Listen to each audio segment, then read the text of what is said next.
অৰ্থাৎ কৃষ্ণ গহ্বৰ কি বস্তু আৰু এইটো কেনেকৈ কাম কৰে।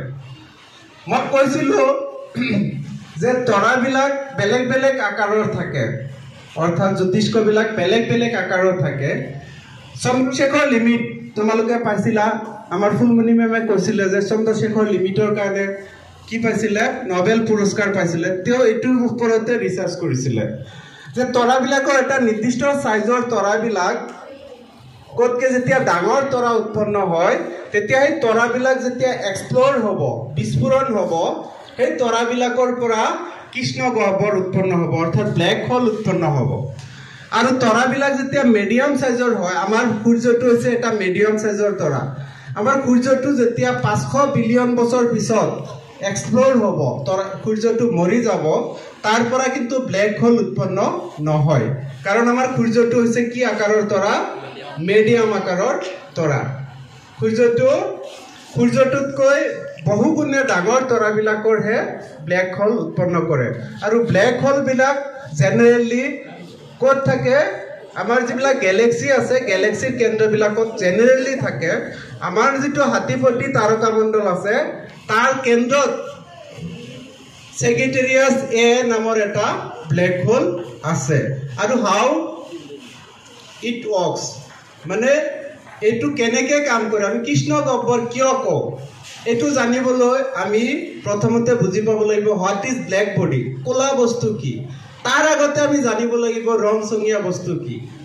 আমি এটা বস্তু ৰঙা বা নীলা কিয় দেখা পাওঁ, সূৰ্যৰ পৰা অহা বগা ৰং যদি সেই বস্তুটোত পৰে, তাৰপিছত সেই বস্তুটোৱে আটাইকেইটা ৰং শোষণ কৰি তাৰ পৰা যদি এটা ৰং এমিট কৰে, প্ৰতিফলন কৰে, তেতিয়াহ'লে সেই ৰংটো আমি দেখা পাওঁ। যেনেকৈ তোমালোকৰ ইউনিফৰ্ম হৈছে গ্ৰীণ, ইয়াৰ অৰ্থ বগা ৰঙৰ পোহৰ তোমালোকৰ ইউনিফৰ্মত পৰি আছে, কেৱল সেউজীয়া ৰংটো শোষণ কৰিব পৰা নাই তোমালোকৰ ইউনিফৰ্মৰ কাপোৰখিনি।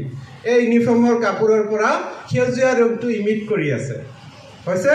সেইকাৰণে তোমালোকৰ ইউনিফৰ্মবিলাক আমি সেউজীয়া দেখি আছোঁ। তেনেকৈ বাকীবিলাক ৰঙৰ ক্ষেত্ৰতো, কিন্তু বগাৰ ক্ষেত্ৰত এটা এক্সেপশ্যন কি, বগা কি কৰে, সাতোটা এটাও এবজৰ্ব নকৰে, সাতোটা ৰং কি কৰে, ৰিফ্লেক্ট কৰে, প্ৰতিফলন কৰে। সেইকাৰণে আমি বগাৰ বস্তুটো বগা দেখোঁ। এতিয়া ক'লা বস্তু বা কৃষ্ণ বস্তু কি হ'ব, কৃষ্ণ বস্তুৱে কি হ'ব, কি কৰিব, আটাইকেইটা ৰং শোষণ কৰিব, এটা ৰঙো প্ৰতিফলন নকৰে। বুজি পাইছানে? এটা ৰঙো কি নকৰে, প্ৰতিফলন নকৰে। সেইকাৰণে আমি বস্তু এটা কি দেখা পাওঁ, ক'লা দেখা পাওঁ। এতিয়া কৃষ্ণ গহ্বৰ কি হ'ব, ব্লেক হোল কি হ'ব, ব্লেক হোল এটা ছুপাৰ মাছিভ, মানে যথেষ্ট ভৰযুক্ত এটা চেলেষ্টিয়েল বডি।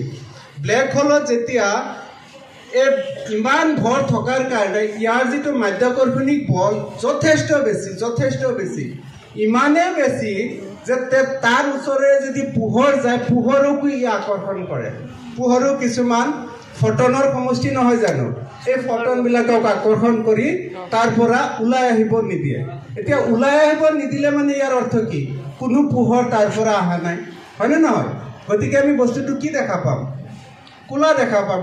কোনো এটা বস্তুৰ পৰা যেতিয়া কোনো ৰং উভতি নাহে, ৰিফ্লেকশ্যন হৈ নাহে, তেতিয়াহ'লে আমি কি দেখা পাওঁ, সেই বস্তুটো ক'লা দেখা পাওঁ। That is why it is called a black body. হ'বনে?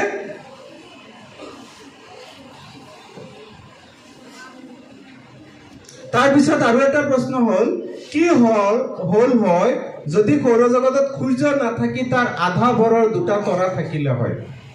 এইটো এটা ভাল প্ৰশ্ন, ৰাখি ডেকা নৱম শ্ৰেণীৰ ছাত্ৰীয়ে কৰিছে। এতিয়া প্ৰশ্নটো হ'ল, আমাৰ তৰাবিলাক জেনেৰেলি বাইনেৰী হিচাপত থাকে, মেক্সিমাম তৰা, কিন্তু আমাৰ সূৰ্যটো কিন্তু বাইনেৰী নহয়, দুটা তৰা জুৰীয়াভাৱে নাথাকে। এইটো হৈছে ছিংগল তৰা, আমাৰ সূৰ্যটো হৈছে এটা ছিংগল তৰা। এতিয়া যদি থাকিলে হয় তেতিয়া কি হ'লে হয়, এই তৰাবিলাকৰ দুটা তৰা মিলি এটা ভৰ কেন্দ্ৰ উৎপন্ন কৰিব। সেই ভৰ কেন্দ্ৰৰ চাৰিওফালে দুয়োটা তৰা কি কৰিব, ঘূৰি থাকিব, বেৰি চেণ্টাৰ বুলি কোৱা হয়। বেৰি চেণ্টাৰক কেন্দ্ৰ কৰি বাকী যি দুটা তৰা থাকিলে হয় তাক কেন্দ্ৰ কৰি ঘূৰি থাকিলে হয়। আৰু বাকী গ্ৰহবিলাকৰ ক্ষেত্ৰত যথেষ্ট এটা টেম্পাৰেচাৰৰ ডিফাৰেঞ্চ এটা আনিলে হয়, যাৰ কাৰণে কোনো গ্ৰহত মানে আমাৰ পৃথিৱীততো জীৱ থকা সম্ভৱ নহ'লে হয়। ইয়াৰ উপৰিও তোমালোকে বাইনেৰী ষ্টাৰ থকা কেইটামান তৰাৰ নাম হৈছে, এটা হৈছে এণ্টাৰিছ এ, স্কৰপিয়ন কনষ্টেলেশ্যনত থকা এণ্টাৰিছ এ, এণ্টাৰিছ বি, এই তৰাটো ফেমাছ বাইনেৰী ষ্টাৰৰ ক্ষেত্ৰত। আৰু এইখিনি আৰু প্ৰশ্নৰ, এইখিনি আশা কৰোঁ প্ৰশ্নৰ উত্তৰ পাইছানে? হ'বনে ৰাখি ডেকা? ঠিক আছে, ধন্যবাদ। এই 4টা প্ৰশ্ন মূল ভাগত আছিলে, বাকীকেইটা প্ৰশ্ন ৱাৰিফ ছাৰ আৰু ফুলমণি বাইদেৱে দিব। ধন্যবাদ।